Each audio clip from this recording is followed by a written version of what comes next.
Let me tell you something that's going to mess with everything you've been taught about the Christian life. You're trying too hard. And the harder you try, the more stuck you become. You're working yourself to death trying to be a good Christian. Trying to pray enough. Trying to read your Bible more. Trying to sin less. Trying to serve more. Trying to have more faith. Trying to hear God's voice clearer. You're exhausted. Burnt out. And secretly wondering why everyone else seems to have this figured out while you're barely holding on. Here's why. You've been taught that Christianity is about effort. About discipline. About doing more, being more, trying harder.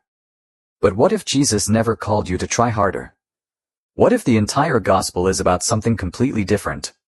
What if the secret to spiritual breakthrough is not more effort but less? That sounds like heresy, doesn't it? It sounds lazy. Irresponsible. Like I'm giving you permission to coast. But I'm not. I'm giving you permission to rest. And there's a massive difference, because John 15 contains a secret that most Christians read right past. A truth so simple that we complicate it. So counterintuitive that we reject it.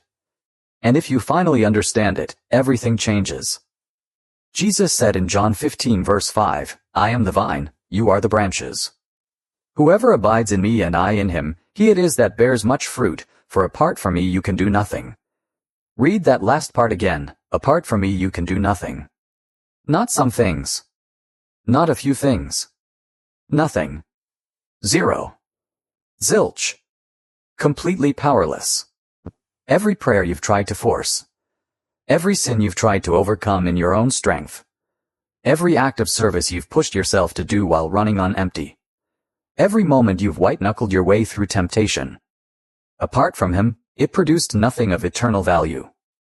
But here's what we miss. Jesus doesn't say, try harder to produce fruit. He doesn't say, work harder to be a better branch. He says abide. That's it. That's the whole secret. Abide. Stay connected. Remain. Rest in the vine. And the fruit? It just happens. Not because you manufactured it, but because you're connected to the source. The branch doesn't try to produce grapes. It just stays attached to the vine. And grapes grow naturally, but we've turned Christianity into a fruit factory where we're desperately trying to manufacture what can only grow through connection.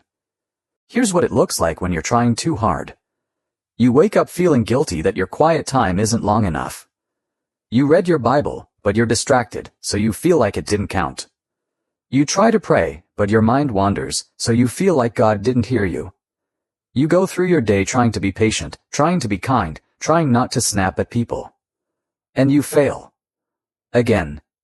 You serve at church even though you're exhausted because you think that's what faithful Christians do. You say yes when everything in you wants to say no because you're terrified of disappointing people or looking uncommitted.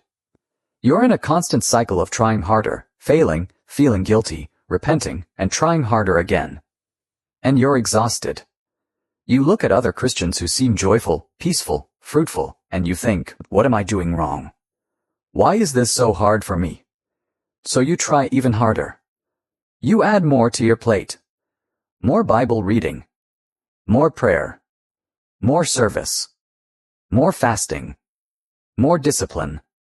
And you're still empty. Here's why. You're trying to live the Christian life in your own strength. You've made it about your performance instead of his presence. Your effort instead of his power. You're a branch trying to produce fruit while disconnected from the vine. And Jesus already told you how that ends. Apart from me you can do nothing. Not, apart from me you can do less. Nothing. Every ounce of energy you're pouring into trying harder is wasted if you're not abiding. Because the Christian life was never meant to be hard. It was meant to be impossible. Impossible for you. Completely possible for him.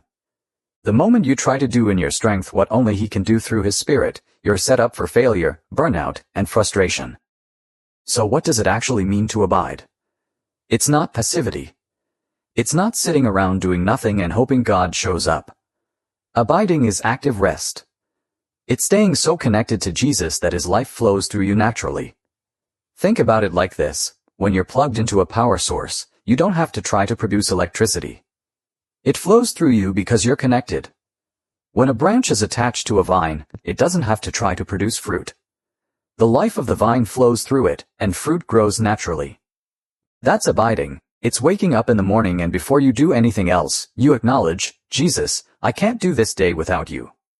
I'm staying connected to you. It's not reading your Bible to check a box, but to hear his voice.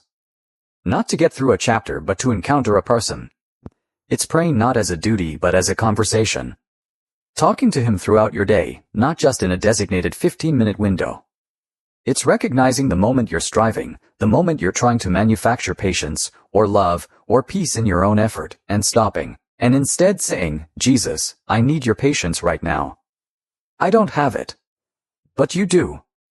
Flow through me. That's abiding. It's switching from, I have to, he will.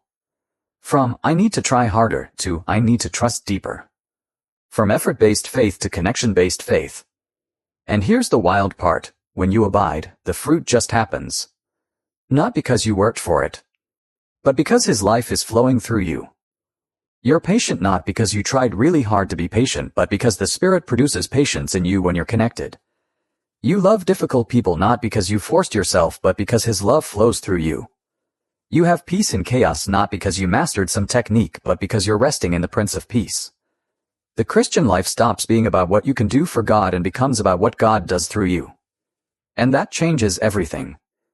So how do you make the shift from trying to abiding? First, stop. Seriously. Stop striving. Stop adding more to your plate. Stop trying to impress God with your effort. He's not impressed. He's waiting for you to finally realize you need him. Second, admit your absolute dependence. Say it out loud, Jesus, apart from you, I can do nothing. I can't overcome this sin. I can't love this person. I can't handle this situation. I need you. That's not weakness. That's the doorway to power. 2 Corinthians 12 verse 9 says, My grace is sufficient for you, for my power is made perfect in weakness. Your weakness is not disqualifying you. It's positioning you to experience his strength. Third, stay connected throughout the day. Abiding is not a one-time decision. It's a continual posture. Talk to him while you're driving. Acknowledge him in the middle of the meeting. Lean on him when you feel yourself getting angry, anxious, or overwhelmed. The branch doesn't disconnect from the vine and then reconnect once a day for 15 minutes. It stays attached. Constantly, continually. That's what abiding looks like. And when you live like that, you'll start noticing something. Fruit grows without you even trying. People start noticing something different about you. Not because you worked harder, but because his life is flowing through you. You were never meant to carry the weight of trying to be a good Christian. You were meant to abide in the one who is good and let his life transform you from the inside out. Stop trying so hard. Start abiding. The fruit will come. Not because you manufactured it, but because you stayed connected to the vine. Here's what I want you to do right now. Drop one word in the comments, abide. That's it. Just the word. Let it be your declaration that you're done striving and you're choosing to rest in him. And if this message hit you, share it with someone who's burnt out. Someone who's trying so hard to be a good Christian that they're missing the whole point. Subscribe to God's Kingdom Truth because we're not here to give you another to-do list. We're here to point you back to the one who already did it all. And remember this. You don't have to try harder. You just have to stay connected.